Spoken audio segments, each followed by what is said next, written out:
Shalom, bien-aimés dans le Seigneur, vous êtes bel et bien sur notre mission, le son de la trompette de votre serviteur, le pasteur Serge Bia, le pasteur responsable de l'église La Compassion Divine ECD de Montréal. Bien-aimés dans le Seigneur, aujourd'hui nous allons aborder un thème qui peut paraître à la fois tabou pour certains, qui peut paraître complexe, mais que nous allons essayer d'exploiter au travers de cette émission. Nous voulons parler sur le danger de la sexualité au mariage. Bien-aimés dans le Seigneur, d'emblée nous devons savoir, comme la Bible nous dit dans le livre de Genèse, que l'homme quittera son père et sa mère et s'attachera à sa femme et les deux deviendront une seule chair. Bien-aimés dans le Seigneur, nous devons comprendre que le mariage est d'abord une institution divine. C'est Dieu qui avait institué le mariage. Et dans le mariage, Dieu avait placé la sexualité. Il avait placé la sexualité pour deux buts.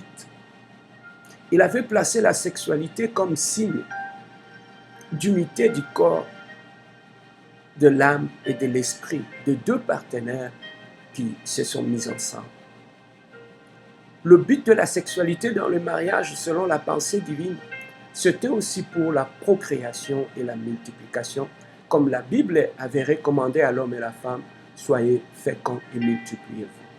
Voilà pourquoi, bien-aimés, dans ces deux objectifs, Dieu avait placé la sexualité comme un moyen pour atteindre ces deux objectifs, celui de la procréation et de l'unification de l'homme et de la femme.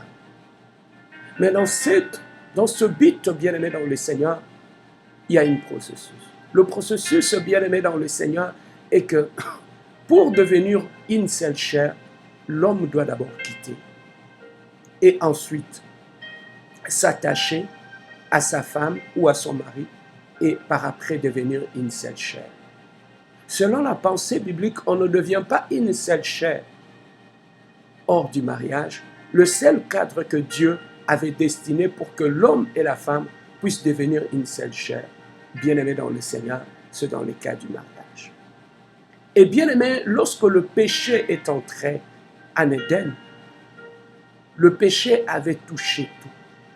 Le péché avait modifié le mariage.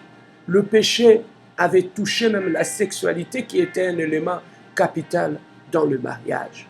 Et le péché avait tout changé dans le mariage. Ce n'était plus le but pour lequel Dieu avait créé la sexualité, mais la sexualité, les diables l'avaient amenée hors du mariage. Mais pourquoi le diable avait amené la sexualité hors du mariage? Parce qu'il sait que la sexualité est un outil très puissant de l'alliance. La sexualité, bien aimée dans le Seigneur, touchait à la fois l'âme de l'homme, son corps et son esprit. Voilà pourquoi, pour bien contrôler l'homme dans son esprit, dans son âme et dans son corps, le diable s'est servi de la sexualité.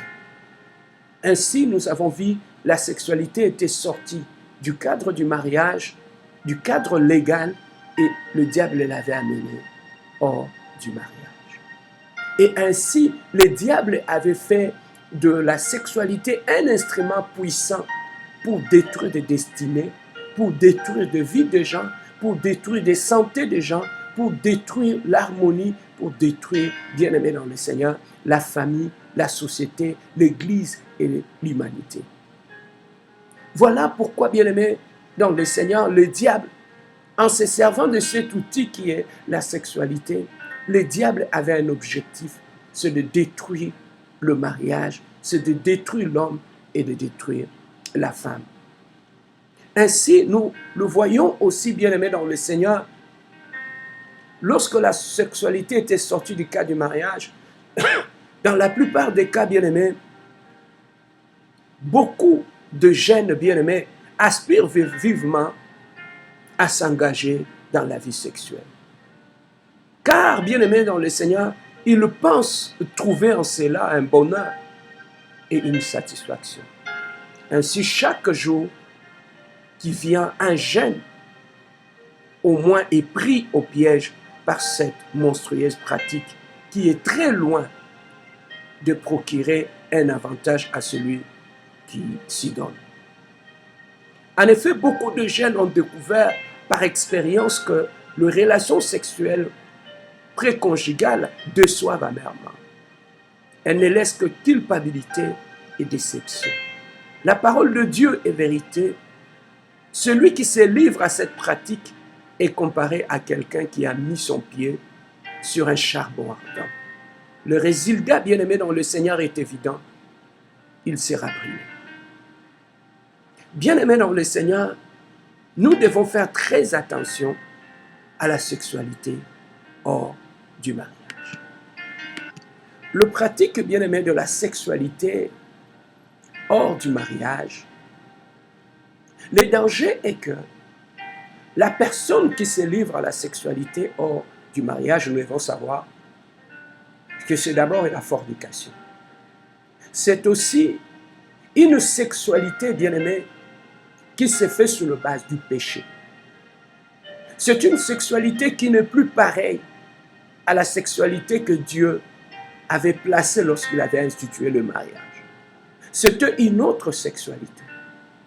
C'était une sexualité que le diable lui-même a modifiée, non pas pour le bien de l'homme, mais c'est pour détruire l'homme. Voilà pourquoi tous ceux qui se livrent à la sexualité hors mariage se détruisent eux-mêmes, détruisent leur vie.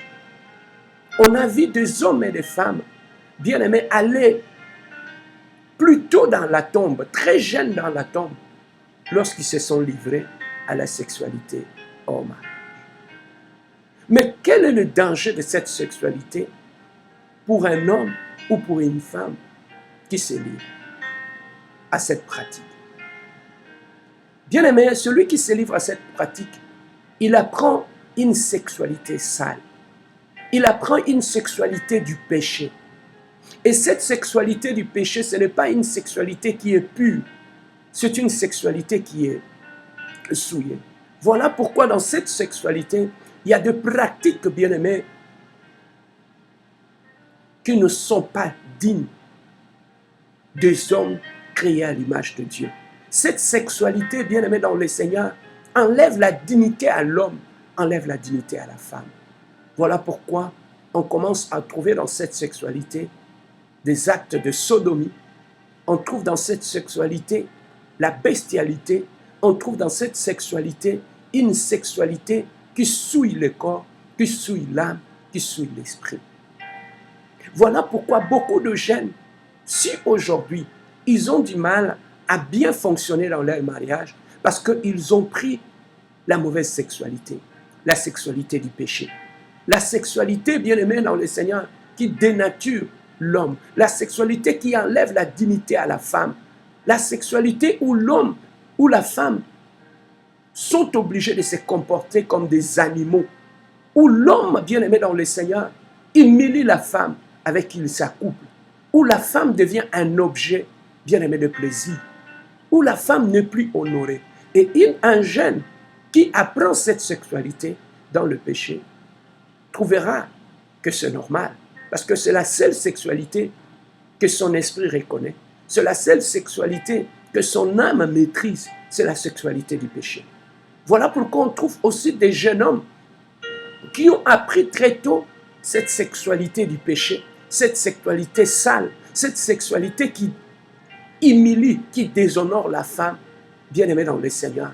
Voilà pourquoi, dans cette sexualité, des hommes bien-aimés dans le Seigneur sont humiliés. Des hommes bien-aimés dans le Seigneur sont salis, sont souillés avec des pratiques sexuelles qui avoisinent celui des animaux.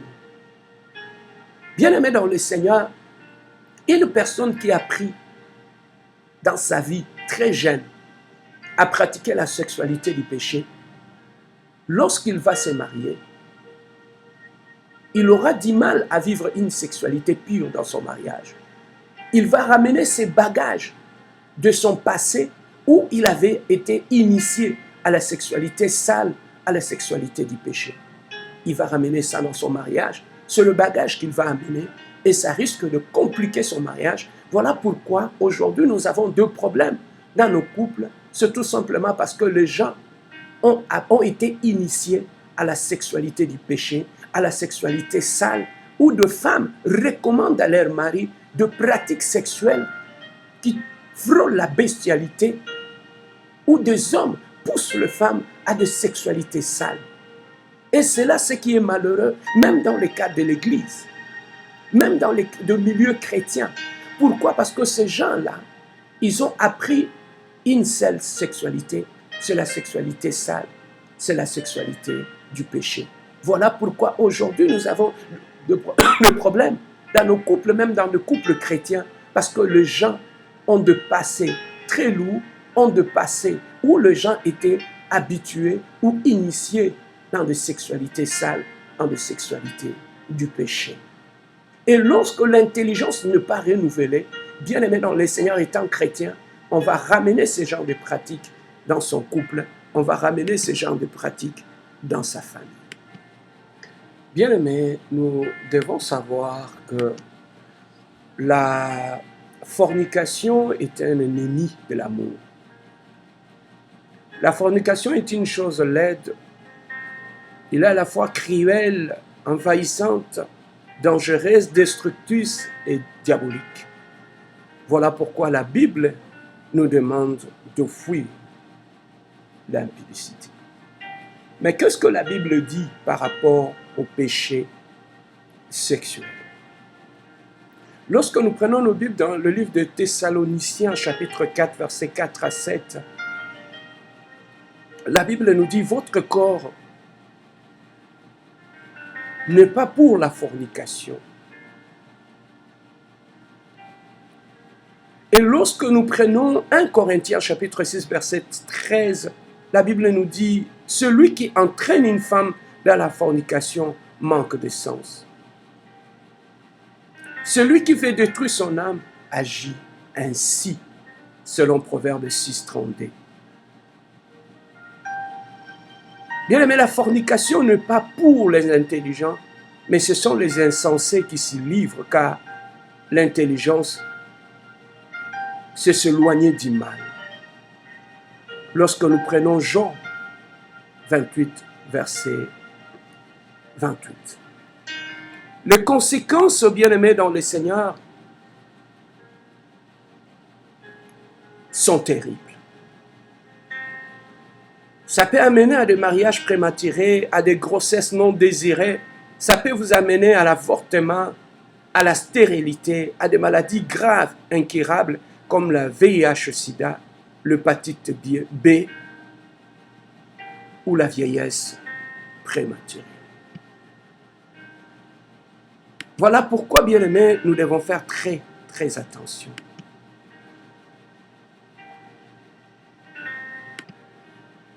Ainsi, bien-aimés dans le Seigneur, la Bible dit, c'est que Dieu veut, c'est votre sanctification, selon 1 Thessaloniciens chapitre 4, versets 3 à 8. Bien-aimés, beaucoup de jeunes comptent sur le préservatif. Bien-aimés, nous pouvons dire le préservatif, c'est cette sagesse du monde qui ne point la sagesse de Dieu. Elle est terrestre, charnelle et diabolique. L'abstinence pour les jeunes et la fidélité pour le couple, quoi de plus efficace?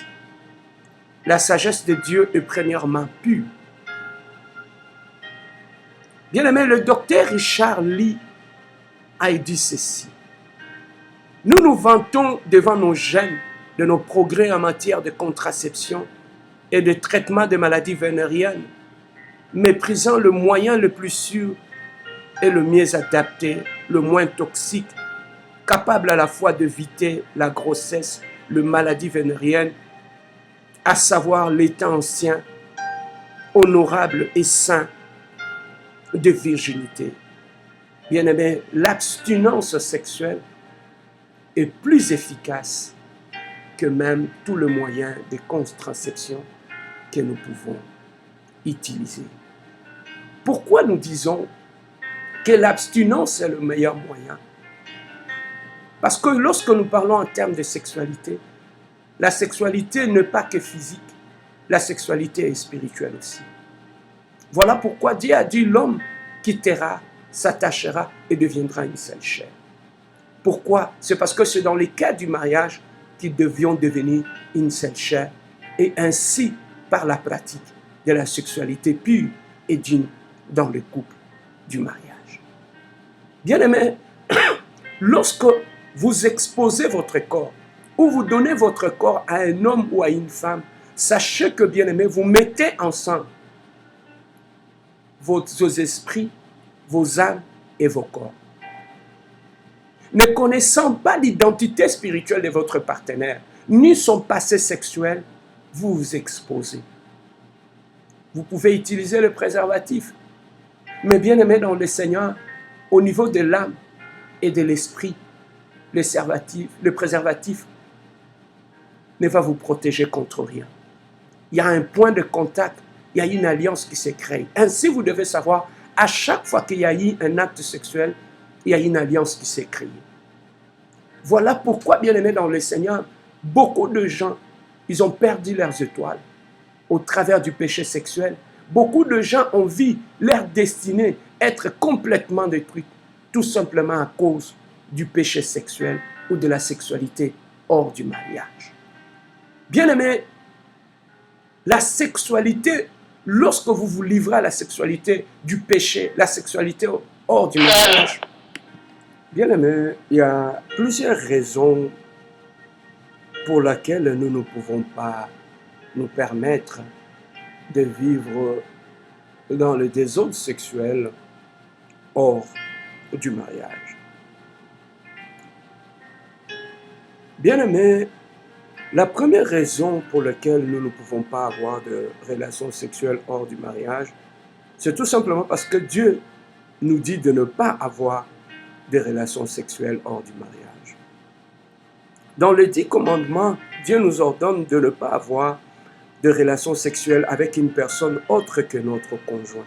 Il nous dit aussi de ne pas convoiter la femme d'un autre. Si je peux coucher avec une femme sans être marié avec elle, comment pourrais-je prouver qu'elle m'appartient? Aussi, comment réussir à convoiter la femme d'un autre? Pour être la femme d'un autre, c'est bien que cette femme est mariée. Il est clair que Dieu interdit le sexe en dehors du mariage. Quand nous obéissons à Dieu, c'est là l'honneur et Dieu honore notre obéissance en nous bénissant. Je prends Exode 20, chapitre 14 à 17. La Bible dit « Tu ne commettras point d'adultère ». Dans ces livres bien-aimés, Dieu nous interdit l'adultère, autrement dit le sexe hors du mariage. Lorsque nous prenons encore 1 Corinthiens 7, 9, la Bible nous dit « Mais sur le manque de confiance, de continence, qu'il se marie, car il vaut mieux se marier que de prier. » Jérémie 2,32 nous dit « La jeune fille obtient-elle, oublie-t-elle ses ornements, la fiancée, sa ceinture, et mon peuple m'a oublié depuis des jours sans nombre. » Dieu a une raison de nous donner cet ordre en lui obéissant. Nous démontrons que notre foi en ce qu'il sait mieux que nous, ce dont nous avons besoin, nous lui démontrons ainsi notre confiance. Une autre raison, Dieu ne nous dit pas d'avoir des relations sexuelles hors du mariage. Si Dieu avait clairement dit que cela était permis, nous pourrions agir ainsi sans rien avoir sur la conscience. Mais nous savons en nous-mêmes que cela est mauvais aux yeux de Dieu. Dieu n'a jamais dit dans sa parole que cela a été permis. 1 Corinthiens 10, 25 nous dit « Mangez de tout ce qui se vend au marché, sans vous acquérir de rien par motif de conscience. » Mais il ne dit pas la même chose pour le sexe. Bien-aimés, nous ne manquerons pas de la bénédiction de Dieu sur notre nuit de noces. Il y a quelque chose de très spécial même, de spirituel, lorsqu'un homme et une femme mariés se connaissent. La première fois, cet acte physique, les deux deviennent une seule chair, mais ce plus qu'une unité physique, c'est une union spirituelle. Dieu a prévu que cette expérience unique de découverte et de plaisir se produise dans le cadre et dans l'intimité du mariage. Si nous n'entendons pas, nous passons à côté d'une bénédiction très spéciale de Dieu. Une profonde repentance peut toutefois créer cette unité, mais cela n'effacera pas toujours certaines conséquences. 1 Corinthiens chapitre 6, verset 16 nous dit « Ne savez-vous pas que celui qui s'attache à la prostituée est un seul corps avec elle, car est-il dit, les deux deviendront une seule chair. » Le sexe dénotait un certain mystère. Les deux ne deviennent plus qu'un. Puisque nous voulons marcher d'une façon agréable à Dieu, nous ne devons pas poursuivre des relations contraires au principe d'engagement ou contrat d'engagement de fidélité devant Dieu et devant les hommes. Bien-aimés, nous serons spirituellement saints si nous nous gardons purs devant Dieu. Si nous vivons en tant que chrétiens charnels, nous marcherons à satisfaire le désir de la chair et nous chercherons à vivre seulement pour nous. Si nous vivons de cette manière, la Bible dit que nous ne pouvons pas plaire à Dieu. Nous serons malheureux sous le poids de notre péché. Comme nous continuons à nourrir nos désirs charnels, notre esprit va s'affaiblir et notre relation avec Dieu sera détruite. Nous serons dans la confusion et Dieu semblera loin. Jacques 1, 15 nous dit « Puis la convoitise, lorsqu'elle a conçu, enfanté le péché, et le péché étant consommé, produit la mort. » Romains 8, 8 nous dit « Or, ceux qui vivent selon la chair ne sauront plaire à Dieu. » Romains 8, 13 nous dit « Si vous vivez selon la chair, vous mourrez. Mais si par l'esprit vous faites mourir les actions du corps, vous vivrez. » Bien-aimés, nous manifesterons le fruit de notre esprit si nous abstenons de la sexualité hors mariage. Galates 5, 22 nous dit « Mais le fruit de l'esprit, c'est l'amour, la joie, la paix, la patience, la bonté et la fidélité. » L'impatience amène certains chrétiens à chuter car ils manquent de patience. Attendre le mariage est un très bon exercice pour notre vie spirituelle. La patience est un fruit que le Saint-Esprit a déposé dans notre esprit. Nous avons reçu le fruit de la patience et nous avons le privilège, la puissance et l'autorité de manifester en cela, en faisant, nous fortifions notre esprit. Hébreux 6, 12 nous dit « En sorte que vous ne vous relâchez point et que vous n'imitiez ceux qui, par la foi et la persévérance, héritèrent des promesses de Dieu. » Bien-aimés, dans le Seigneur, voilà, au fait, parmi les raisons pour lesquelles nous devons nous abstenir de la sexualité hors mariage. Bien-aimés, pour terminer, nous disons, si nous nous abstenons, aussi c'est pour mieux. Comme la Bible nous dit, mieux vaut se marier que de brûler. Dans 1 Corinthiens 7, 9, mais s'il manque de continence, qu'il se marie, car il vaut mieux se marier que de brûler.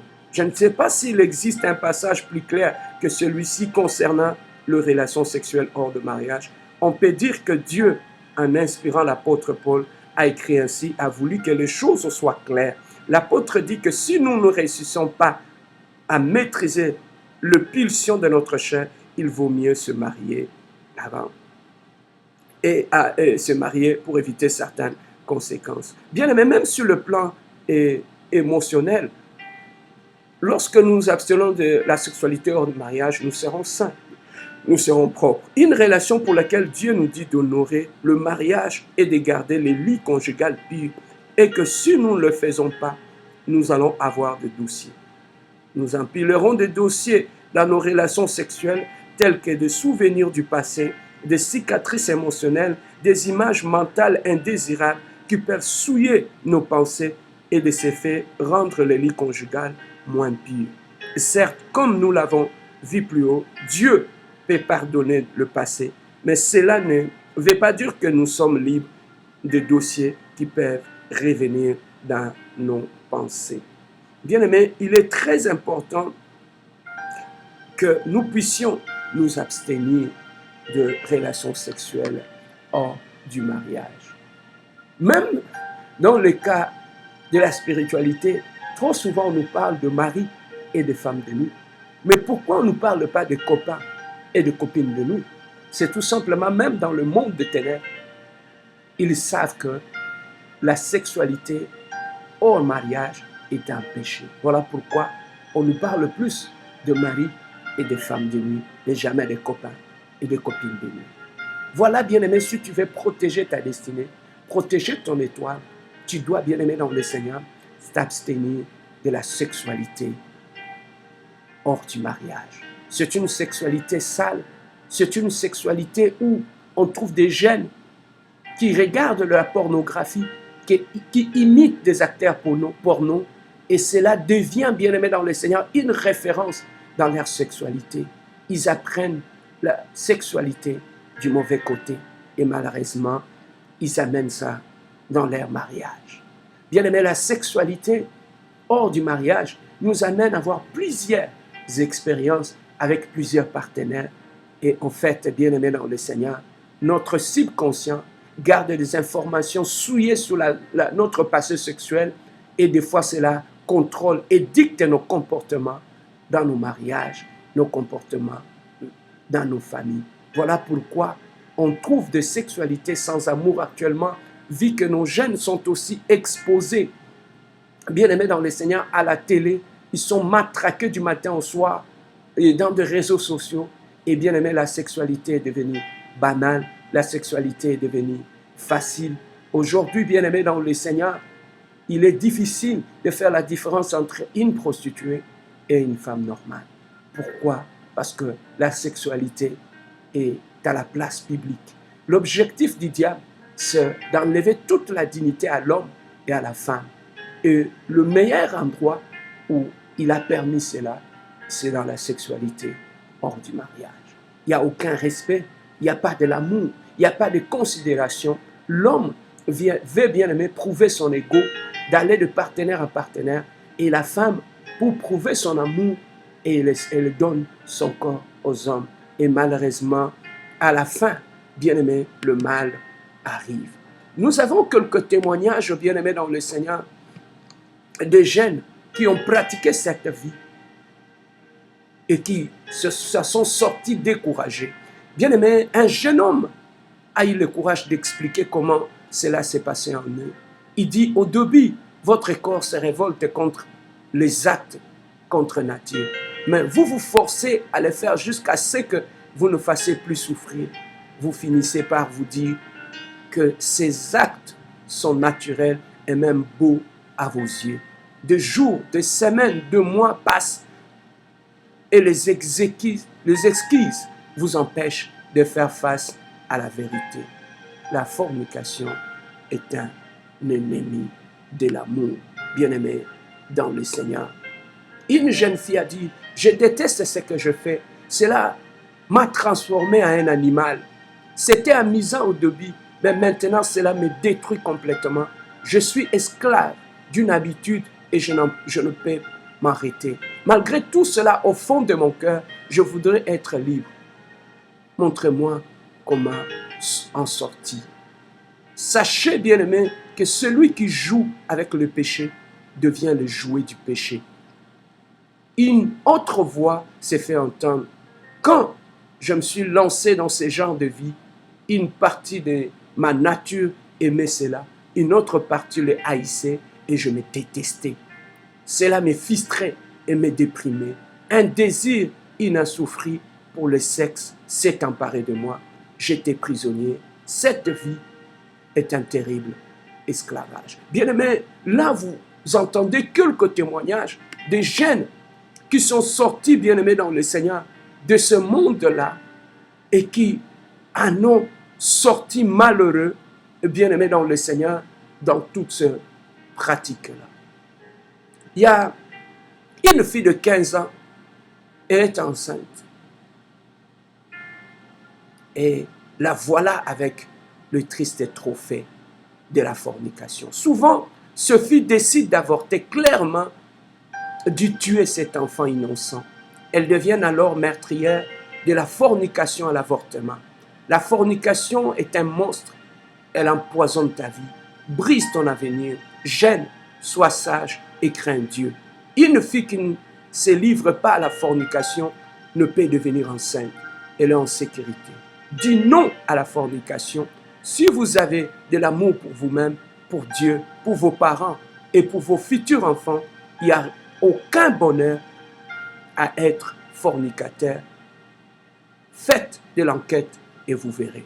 Pour ceux qui ont déjà péché et sont tombés dans le piège de la fornication, sachez que Dieu va vous pardonner et vous restaurer. Si vous lui demandez sincèrement pardon, demandez-lui pardon et cessez de mener cette vie, il vous redonnera un nouveau commencement et bénira votre avenir.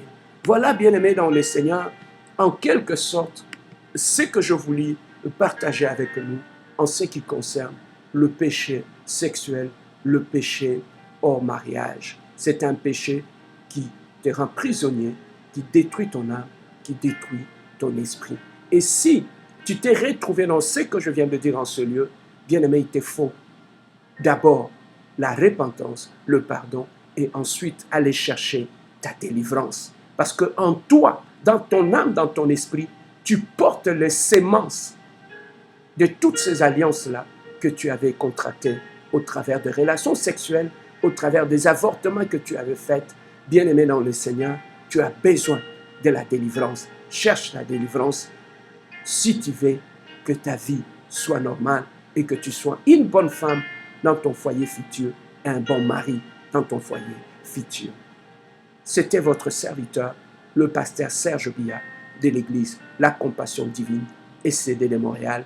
Que Dieu vous bénisse.